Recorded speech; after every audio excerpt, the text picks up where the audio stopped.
మీ మోకాల నొప్పులకు ఎటువంటి సర్జరీ లేకుండా ఎపియాన్ పెయిన్ క్లినిక్ అందిస్తున్న అత్యాధునిక చికిత్స.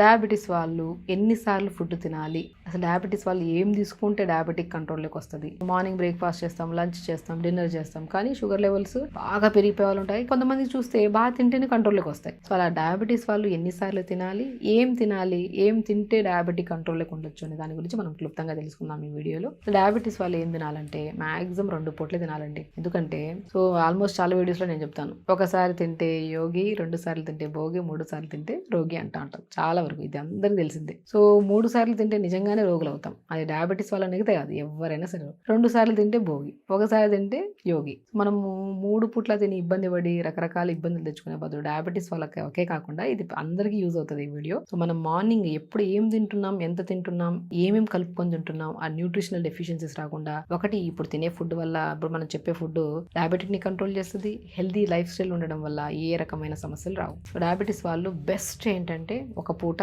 లేదంటే 2 పూటలు. 2 పూటలు అయితే కంపల్సరీ పెట్టుకోండి. ఒక పూట అంటే లంచ్ చేసి వదిలేయకండి. మార్నింగ్ జావా తీసుకోవచ్చు, ఈవినింగ్ పూట ఏదైనా సూప్ తీసుకోవచ్చు. అలాగా డయాబెటీస్ వాళ్ళలో ప్రత్యేకంగా రాగి పిండి చాలా డయాబెటిక్ ని కంట్రోల్ చేస్తుంది. కొన్ని కేసెస్ ఉంటాయి, ఇప్పుడు మనం 1,00,000 కేసెస్ తీసుకున్నాం అనుకో, దాంట్లో 1-2 ఉంటాయి డయాబెటీస్. ఒకవేళ కొంతమంది తీసుకుంటుంటే రాగి పిండి, కొంతమందికి చలువు ఎక్కువైపోవడం వల్ల కూడా కొంతమందిలో ఫ్లక్చుయేషన్, వాళ్ళందరూ అనుకుంటారు రాగి పిండి తినడం వల్ల అవుతుందేమో అనుకుంటారు. రాగి పిండి వల్ల చాలా కంట్రోల్ చేసుకోవచ్చు మన డయాబెటిక్స్ ని. రాగి పిండిని మనం ఎలా చేసుకోవచ్చు అంటే, మార్నింగ్ మనం జావలాగా, ఎలాగా ఇప్పుడు నేను చాలా మంది చెప్తుంటాను, డయాబెటీస్ ఉండే వాళ్ళు మోర్ ఎనర్జీ ఉండాలి వాళ్ళకి, అండ్ లో గ్లైసెమిక్ ఇండెక్స్ అయి ఉండాలి, మోర్ న్యూట్రిషియస్ ఉండాలి, రిచ్ యాంటీబాడీస్, మన యాంటీబాడీస్ కూడా ఉండాలి మనకి. సో మనం తినే ఫుడ్ లో ఎక్కువగా ఇమ్యూనిటీ పెంచే ఫుడ్ ఉండాలి, అండ్ రిచ్ మనకి విటమిన్స్ ఉండాలి, మినరల్స్ ఉండాలి. సో మనం తినే ఫుడ్ లో ఫైబర్ ఎక్కువ ఉండాలి, కార్బోహైడ్రేట్ తక్కువ ఉండాలి. సో ఈ కైండ్ ఆఫ్ ఫుడ్ తింటేనే మనకి డయాబెటిక్ కంట్రోల్లోకి వస్తుంది. ఇప్పుడు అన్నిట్లో మనకి మోస్ట్ అన్ని కలిపి ఉండే ఏదైనా ఉంది అంటే మనకి రాగి పిండిలో కొద్దిగా జొన్న పిండి కానీ, సజ్జ పిండి కానీ, అండ్ బార్లీ కూడా చాలా కంట్రోల్ చేస్తుంది డయాబెటీస్ ని.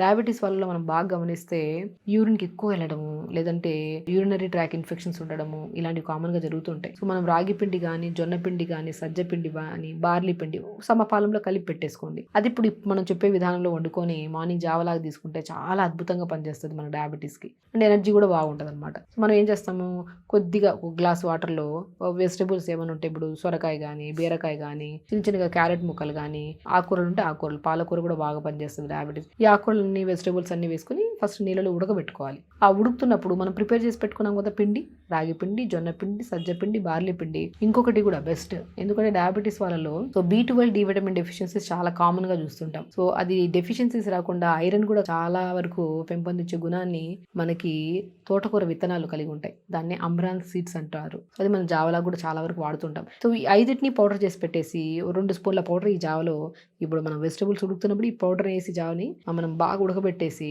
దాంట్లో కొన్ని పంకిన్ సీడ్స్, కొన్ని వాటర్మెలన్ సీడ్స్, కొన్ని సన్ఫ్లవర్ సీడ్స్, ఫూల్ మకానా అంటారు, తామర గింజల్లాగా తెల్లగా ఉంటాయి అవి, కొన్ని తెల్ల నువ్వులు, వీటిని కూడా పౌడర్ చేసి పెట్టుకొని అది కూడా 2 స్పూన్లు వేసుకోండి. ఇప్పుడు మన జావ పౌడర్ 2 స్పూన్లు, దీన్ని కూడా చిన్న స్పూన్తో ఒక 2 స్పూన్లు వేసుకొని మంచి జావ ప్రిపేర్ చేసుకోండి. అలా ప్రిపేర్ చేసిన జావ మోర్ న్యూట్రిషియస్. మనం ఏమనుకున్నాం, డయాబెటీస్ వాళ్ళు 2 పూట తినాలి, అది కూడా ఎక్కువగా క్యాలరీస్ ఉండాలి, మనకి ఎలాగా ఎనర్జీ బాగా ఉండాలి, కార్బోహైడ్రేట్స్ ఉండకూడదు ఎక్కువగా. సో దాంతోపాటు మనకి ఎక్కువ చూసుకుంటే మోర్ ఫైబర్ ఉండాలి, రిచ్ యాంటీబాడీస్ ఉండాలి, అంటే ఇమ్యూనిటీని బాగా బిల్డ్ చేసేట్లాగా ఉండాలి అనమాట. అప్పుడు మనం ఏం తీసుకుంటాం, స్పెషల్లీ ఈ రాగి జావని ఇలా ప్రిపేర్ చేసుకొని మంచిగా, సో దాంట్లో కావాలంటే తినే ముందు కొన్ని పొమోగ్రానేట్స్ పైన విత్తనాలు వేసుకుని, పొమోగ్రానేట్ చాలా మంచిది డయాబెటీస్ కి. పొమోగ్రానేట్ మనం రెగ్యులర్ గా చాలా మందిలో, ఫ్రూట్స్ లో కూడా చాలా మంది కన్ఫ్యూజన్ ఉంటుంది, ఏ ఫ్రూట్స్ తినాలి, ఏ ఫ్రూట్స్ తినకూడదని. డ్రాగన్ ఫ్రూట్ చాలా అద్భుతంగా పనిచేస్తుంది మన డయాబెటీస్ కి, పొమోగ్రానేట్ కూడా బాగా పనిచేస్తుంది. మనం ఇప్పుడు ఏం చేస్తాము, ఆ వెజిటబుల్స్ అన్ని వేసి నీళ్ళలో ఉడుకుతున్నప్పుడు ఈ జావ పౌడర్లో 5 రకాలను ప్రిపేర్ చేస్తాం కదా, అది ఒక 2 స్పూన్లు వేసుకొని జావ ఉడుకుతున్నప్పుడు మళ్ళీ సీడ్స్, నట్స్ ఉన్నాయి కదా, pumpkin, watermelon, sunflower, phool makhana,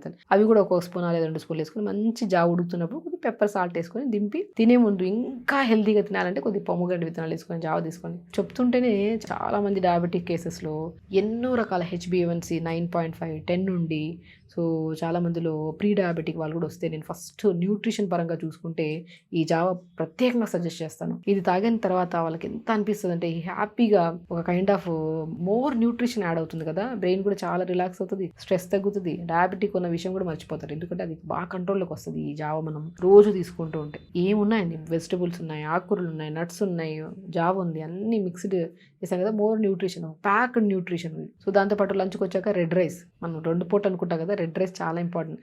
red rice కూడా చాలా తక్కువ రైస్, ఎక్కువ వెజిటబుల్స్ వేసుకొని తక్కువ రైస్ వండుకోవాలి, ఎక్కువ వెజిటబుల్స్. ఇలా ప్రిపేర్ చేసుకున్న లంచ్ ప్లాన్ చేసుకొని ఇంకా డిన్నర్కి వచ్చాక ఏదైనా మునగాకు సూప్ కానీ, మునక్కాడలు, కొద్ది టమాటా, కొత్తిమీర, పుదీనా, 2 మిరియాలు వేసి 2 గ్లాసుల వాటర్ వేసి కుక్కర్ పెట్టేసింది. 2 విజిల్స్ అంతా దింపి దాన్ని బాగా స్మాష్ చేసేసి ఆ పిప్పంతా పిండేసి ఆ సూప్ చేసుకోండి. మనకి ఇక్కడ ఏమవుతుంది చూసారా, ఎక్కువగా హెవీ ఫుడ్ లేదు. మనం 3 పూట్ల తింటే ఇబ్బంది, అదే 2 పూట్ల ఇలా ప్రిపేర్ చేసుకొని తిన్నామనుకోండి మనకు ఆకలి అయ్యేది. ఫస్ట్ డయాబెటిక్ కంట్రోల్లోకి వస్తుంది, ప్యాంక్రియాస్ స్టిమ్యులేషన్కి చాలా యూజ్ అవుతుంది ఫుడ్. సో మనం దాంతోపాటు యోగా కూడా రెగ్యులర్గా చేసుకోవాలి. మార్నింగ్ లేచాక మనం రీసెంట్గా ఒక వీడియో చేసాం, డయాబెటీస్ వాళ్ళకి ఈ ఆసనాస్ చేస్తే చాలా కంట్రోల్లోకి వస్తుంది డయాబెటీస్ అని. అలాగా ఆ వీడియో చూస్తే మీరు చాలా యూజ్ అవుతుంది. ఆ మార్నింగ్ లేచాక ఆ ఎక్సర్సైజ్ చేసుకొని, కొద్ది ప్రాణాయామం చేసుకొని, దాని తర్వాత మంచిగా రాగి జావలు ఇవన్నీ వేసుకొని ప్రిపేర్ చేసుకొని, అండ్ లంచ్కి వచ్చాక రెడ్ రైస్ తక్కువ, ఎక్కువ వెజిటబుల్ ఆకుకూర ఫ్రై ఇలా తీసుకోవడం, డిన్నర్కి వచ్చాక సూప్ తీసుకోవడం. అండ్ వెరీ ఇంపార్టెంట్ థింగ్, రాత్రి పడుకోవడానికి ఒక ½ అన్ అవర్ ముందు గోరువెచ్చని వాటర్లో దాల్చిన చెక్క పౌడర్, దాల్చిన చెక్క చాలా కంట్రోల్ చేస్తుంది డయాబెటీస్ని, ఒక పావు స్పూన్ అంతా హాట్ వాటర్లో కలుపుకొని తీసుకోవడం.